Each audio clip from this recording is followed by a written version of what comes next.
नमस्कार, मैं हूं माही सिंह और आप देख रहे हैं नेक्स्ट 9 न्यूज। आज बात करने वाले हैं यूपी की सियासत को लेकर। जिस तरीके से चंद्रशेखर आजाद ने नगीना सीट पर 1,76,000 वोटों से जब से जीत दर्ज की है, कहीं ना कहीं चाहे इंडिया गठबंधन हो, एनडीए गठबंधन हो, उनकी पैठ बढ़ती हुई नजर आ रही है। ऐसे में अब ये भूमिका में मायावती कहीं ना कहीं नजर नहीं आ रही हैं। लेकिन अगला सवाल फिर मेरा अमन सर से रहेगा। इनसे जानेंगे कि अमन सर, जिस तरीके से यूपी की सियासत इस बार बढ़ती हुई नजर आ रही है, आपको क्या लगता है कि अखिलेश यादव किस तरीके की रणनीति बनाने की कोशिश कर रहे हैं? सभी छोटे छोटे दलों को अपने साथ लेने का प्रयास कर रहे हैं। ऐसे में भारतीय जनता पार्टी को इससे कितना नुकसान हो सकता है? बिल्कुल, और जिस तरह से अगर हम बीजेपी की बात करें, जो एनडीए कुनबा है उसमें तमाम सारे दल ऐसे हैं जो चुनाव नहीं भी लड़ते हैं। रामदास अठावले चुनाव नहीं लड़े, उनको फिर भी मंत्री पद दिया गया। तो ऐसे में देखिए, लोगों को साधना आपके लिए बहुत ज़रूरी होता, लोगों को आपको साथ लेकर चलना बहुत ज़रूरी होता। आप देखिए, योगी जिस तरह से ओपी राजभर हों या संजय निषाद हों या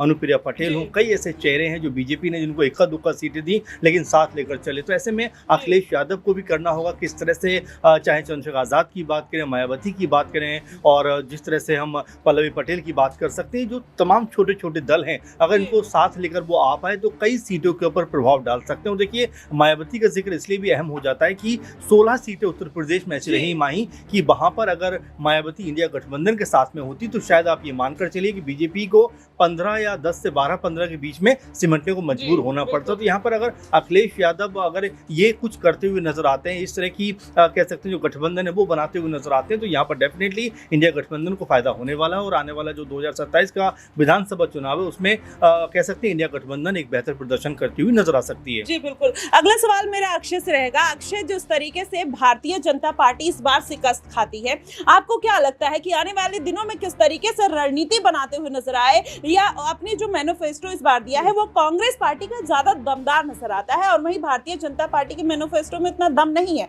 तो किस तरीके से इस बार भारतीय जनता पार्टी को अपनी रणनीति बदलने की जरूरत है कि आने वाले विधानसभा चुनाव में ज्यादा से ज्यादा सीटें हासिल कर पाए?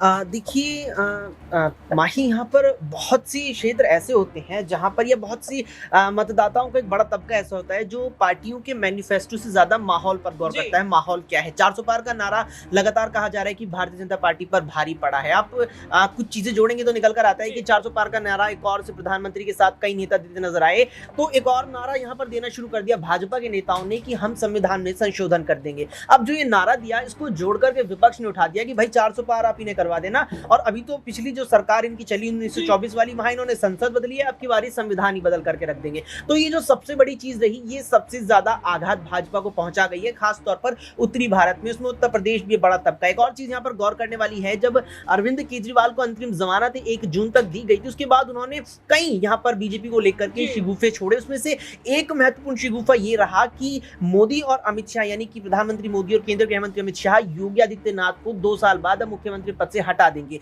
इसके बाद एक और बात उन्होंने ये उठा दी कि यहाँ 400 पार होते ही ये संविधान बदल देंगे। यानी कि इससे जो एक बड़ा तबका था उत्तर भारत की जनता में, चाहे उसमें आप उत्तर प्रदेश भी लेकर के चले, आप इसमें राजस्थान को बिल्कुल भी पीछे नहीं कर सकते, और हरियाणा भी कहीं ना कहीं इसमें आता है, जिसके मन में ये बात बैठ गई, ये बात घर कर गई कि हाँ, अगर 400 पार भाजपा ने कर दिया, अगर हमने इन्हें वोट दे दिया, तो ये संविधान में बदलाव करते हुए आरक्षण को खत्म कर देंगे, हमें जो आरक्षण मिलता रहा है वो खत्म हो जाएगा। तो ये सबसे जो बड़ा यहाँ पर मुद्दा रहा है, ये सबसे भारी भाजपा पर पड़ता नजर आ रहा है। और रही बात अब यहाँ पर मैनिफेस्टो की, तो देखिए जिस प्रकार से कांग्रेस के मैनिफेस्टो को लेकर लगातार बात कही जा रही है, सवाल भी आपका ही रहा कि कहीं ना कहीं दमदार नजर आ रहा था। तो उसके बाद कहीं ना कहीं जो बीजेपी के आगामी मैनिफेस्टो होंगे, चाहे राज्यों के विधानसभा चुनावों में हो या और भी आने वाले आम चुनावों में, वो कहीं ना कहीं हम यहाँ बदलते नजर आ सकते हैं। जी बिल्कुल। अब ऐसे में देखना होगा कि इस बार भारतीय जनता पार्टी अपनी पॉलिसी में किस तरीके से चेंजेस करती है, और जिस तरीके से इस बार उनको बड़ा झटका लगा है, उसमें कौन से सुधार करने की जरूरत है कि आने वाले वोट बैंक या विधानसभा चुनाव में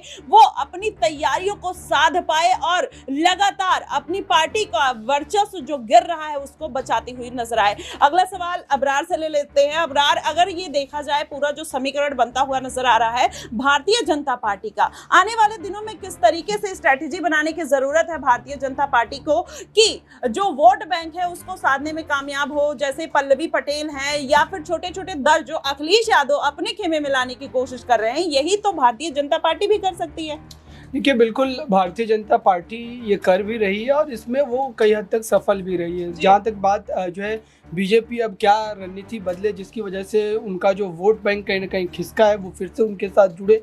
मुझे लगता है कि उत्तर प्रदेश में भारतीय जनता पार्टी ने जो है काम तो किया ही है, लेकिन सवाल ये है कि आखिरकार जो रोज़गार को लेकर के या फिर पेपर लीक के मामले को लेकर के जो है छात्र लगातार जो है सड़कों पर उतर के प्रदर्शन कर रहे थे, उनकी बातों को कहीं ना कहीं नज़रअंदाज किया गया और ख़ास तौर पर इस तरीके के मुद्दों को लेकर के सीएम योगी आदित्यनाथ जो है उस तरीके से गंभीरता से बोलते हुए नज़र भी नहीं आए।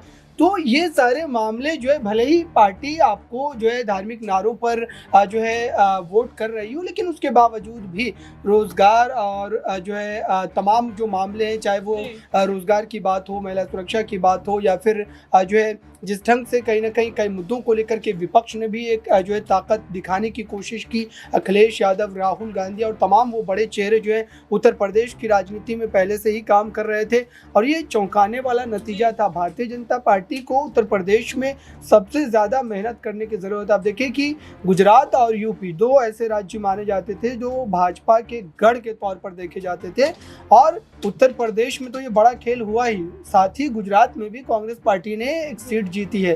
तो आप सोचिए कि ये कहीं ना कहीं एक बड़ा परिवर्तन हुआ है, क्योंकि गुजरात में भी भारतीय जनता पार्टी जितनी मजबूत स्थिति में कई दशकों से नजर आ रही है, उसमें सेंधमारी करना ये कहीं ना कहीं भाजपा के लिए एक चिंता का सबब बनेगा। और मुझे लगता है कि बीजेपी इस वजह से ही उत्तर प्रदेश में खास तौर पर जो है योगी आदित्यनाथ ने इस नतीजे के बाद से ही लगातार लेकिन यहाँ पर योगी आदित्यनाथ की बार बार इस्तीफे की अटकलें लगाई जा रही हैं। क्या इस बार का जो गिरता हुआ जनाधार है बीजेपी का यही कारण रही है कि अब योगी आदित्यनाथ को इस्तीफा देना पड़ेगा? अरविंद केजरीवाल लगातार ये बात उठाते हैं, संजय राउत ये बात उठाते हुए नजर आते हैं, तो किस तरीके की संभावना बन रही है? देखिए बिल्कुल जो है ये स्थिति हो सकती है, क्योंकि योगी आदित्यनाथ शिवराज सिंह चौहान से बड़ा चेहरा नहीं है भारतीय जनता पार्टी में, लेकिन उनको भी जो मुख्यमंत्री पद को छोड़ना पड़ा था, उन्हें भी जो है उनकी जगह किसी और को रिप्लेसमेंट के तौर पर जो है जिम्मेदारी सौंपी गई है मोहन यादव को। तो आप सोचिए कि चाहे वसुंधरा राजे हो या फिर हम छत्तीसगढ़ का जिक्र कर ले, मध्य प्रदेश की बात मैंने की, तो बिल्कुल भारतीय जनता पार्टी इस तरीके के परिवर्तन के लिए जानी जाती है। और अगर योगी आदित्यनाथ को लेकर के हाईकमान कोई अगर इस तरीके का फैसला लेता है तो जाहिर सी बात है कि ये फैसला उनके लिए भी सर आंखों पर रहेगा। लेकिन बीजेपी को ये देखना पड़ेगा क्या उस तरीके का चेहरा उनके पास जो है ऑप्शन में उनको लेकर के मौजूद है कि नहीं, क्योंकि हिंदुत्व की राजनीति भारतीय जनता पार्टी करती रही है और उनको करनी भी पड़ेगी, क्योंकि उनका जो वोट बैंक है वो उस तरीके का ही है। और वैसे में योगी आदित्यनाथ का जो चेहरा है वो उस खांचे में बिल्कुल फिट बैठता है। तो मुझे लगता है कि भारतीय जनता पार्टी अगर ये फैसला लेती है तो जाहिर सी बात है कि उनको एक विकल्प तैयार रखने की जरूरत है। हालांकि शिवराज सिंह चौहान को लेकर के उस समय भी इस तरीके की अटकलें लगाई जा रही थी कि वो इस्तीफा दे देंगे, पार्टी के खिलाफ चले जाएंगे, लेकिन ऐसा कुछ नहीं हुआ। तो यही चीज़ बीजेपी के लिए प्लस पॉइंट जो है साबित होती है हमेशा, कि अनुशासन जो है वो पार्टी के भीतर बनी रहती है हमेशा भी। आप सोचिए कि 4 बार के मुख्यमंत्री को हटाया जाना किसी भी पार्टी के लिए इतना ज़्यादा आसान नहीं रहता, लेकिन बीजेपी ने जोखिम भरा कदम उठाया तो उसमें वो सफल भी रहे। अब उत्तर प्रदेश की ये जो चर्चा है इसको देखना पड़ेगा, क्या नतीजों के बाद मध्य प्रदेश में जैसा खेला कर दिया गया था शिवराज सिंह चौहान के लिए, क्या उस तरीके से ही योगी आदित्यनाथ के चेहरे पर चुनाव लड़के फिर उनको रिप्लेस कर दिया जाएगा?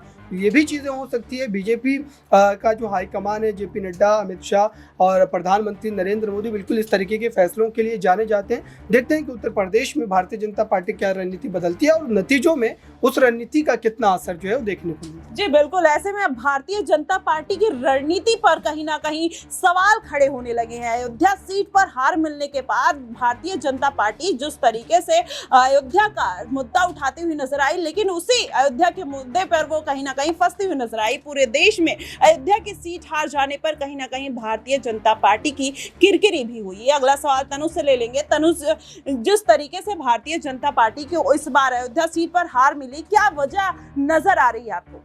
देखिए बिल्कुल, अगर देखा जाए तो अयोध्या में हार जब निकल कर सामने आई बीजेपी तो वाकई में आश्चर्यचकित देखिए माही यहाँ पर बताया जा रहा है। लेकिन मुद्दा ये भी है, देखिए वहाँ पर जब राम मंदिर बनवाया गया तो देखिए कई सारे लोग ऐसे थे, जनता थी जिनके घर तोड़े गए, काफ़ी सारी समस्याओं का सामना उनको यहाँ पर देखिए झेलना पड़ा है। और शायद यही कारण रहा कि इस बार बीजेपी को वोट नहीं दिया गया। और जो जादू यहाँ पर बीजेपी चलाने की कोशिश कर रही थी राम मंदिर का, वो जादू उत्तर प्रदेश में नहीं चल पाया, खासकर अयोध्या में नहीं चल पाया, जहाँ पर राम राम मंदिर बनवाया गया है। खुद बीजेपी पार्टी ये कहती है कि हमने अयोध्या के अंदर सबसे ज़्यादा विकास किया है, हमने इंटरनेशनल एयरपोर्ट दिया, हमने रेलवे स्टेशन दिया और पूरे अयोध्या को चमका दिया। लेकिन बीजेपी पार्टी ये भूल जाती है कि उन्होंने अयोध्या में तो ये दिया, लेकिन आप उत्तर प्रदेश के पर्पज से सोचें कि उन्होंने उत्तर प्रदेश में रोजगार नहीं दिया। पूरे देश में इतनी महंगाई है, क्या अयोध्या में जनता नहीं रहती?